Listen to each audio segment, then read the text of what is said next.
Compression can seem complicated, but at its core, it's actually pretty simple. Anyone can learn the nuances of compression once they wrap their head around why compressors exist in the first place. Over the next 6 minutes, you'll learn 3 simple steps for applying compression, along with 3 different ways to use a compressor so you can feel confident using this tool and improve your mixes. Step 1, threshold and ratio. Compression is just a smart volume control. Imagine there's a recording engineer you've trapped inside your DAW and you say to them, hey, turn it down when it gets too loud. By doing so, we can prevent things from getting too loud at certain places and make them sound more consistent. Threshold is simply the point at which we're asking this engineer in our DAW to turn it down. Ratio is how much we want them to turn it down by. If we set a threshold of -10 and a ratio of 2:1 and the audio goes up to -5, it's 5 dB above the threshold. It's going to be reduced at a 2:1 ratio, so the compressor's only going to let through 2.5 decibels. Let's take a listen.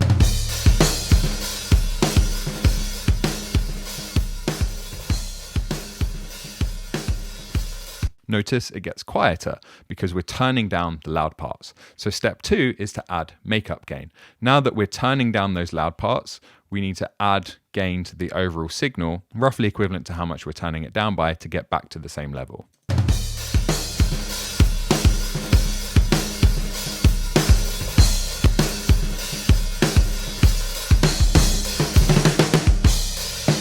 Then step 3 is to adjust your attack and release. Attack time is how quickly the compressor clamps down. Fast attack times are going to catch that transient and make it sound flatter. Slow attack times are going to let the transient through and it's going to make it sound punchier. If you want to actually hear what the attack time's doing, just use radical settings and think of it as 2 controls, all the way to the right or all the way to the left.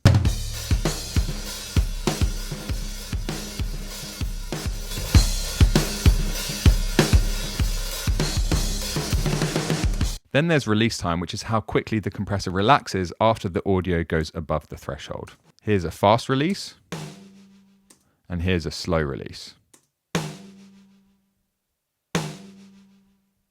I like to think of the release knob as aggression. With slower release times, it sounds more musical and softer.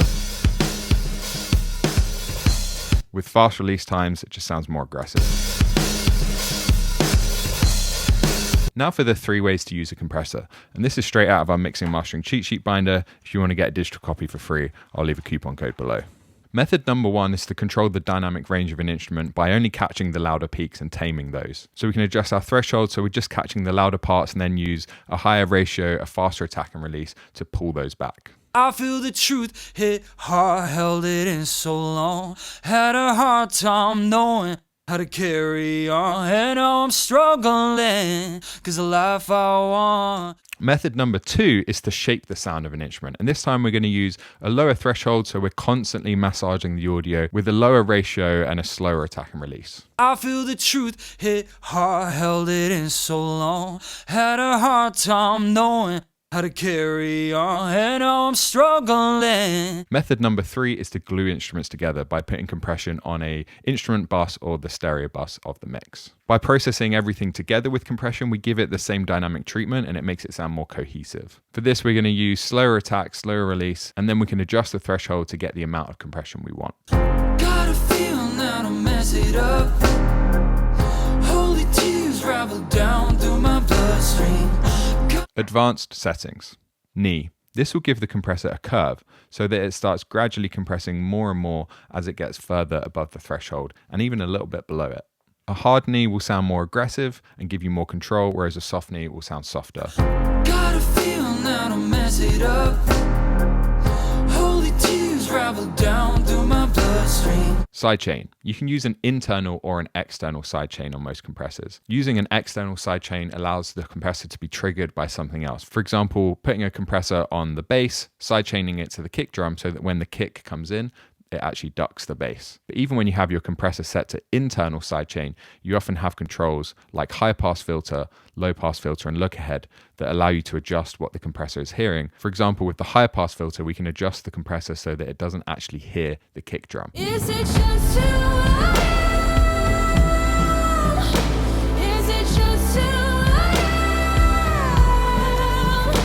Is it just RMS and peak. In peak mode, we're listening for the transients as soon as they happen. But in RMS mode, the compressor's actually looking at an average over the last period of time. For example, 5 milliseconds, 10, 100 milliseconds. Peak gives you more control and is more aggressive. RMS will give you a slower, smoother sound.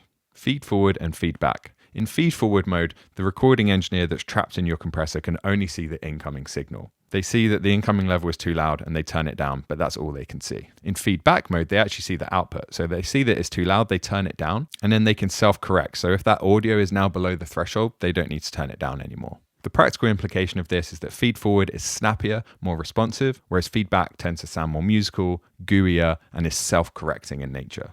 Is it just too loud? Is it just too loud? Is it just too loud? Analog models. Optical compressors like the LA2A have a slow attack and release, can sound great on vocals and other instruments like bass. How to carry on, and I'm struggling. FET compressors like the 1176 have a really fast attack and release and sound great on drums.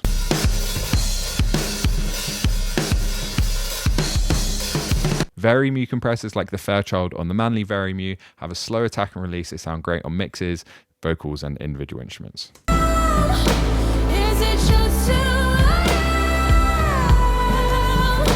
Is it just VCA compressors like the SSL bus compressor or the API 2500 have a variable attack and release. They're a lot more diverse. They're feed forward, unlike the previous three, which are all feedback. They're great on mixes and also on drums or pretty much anything. Is it just too loud? Is it just So that's it for the world's shortest compression course. If you want to watch the world's longest compression course, then check out our free 10-hour compression course here on YouTube. Okay, thanks for watching.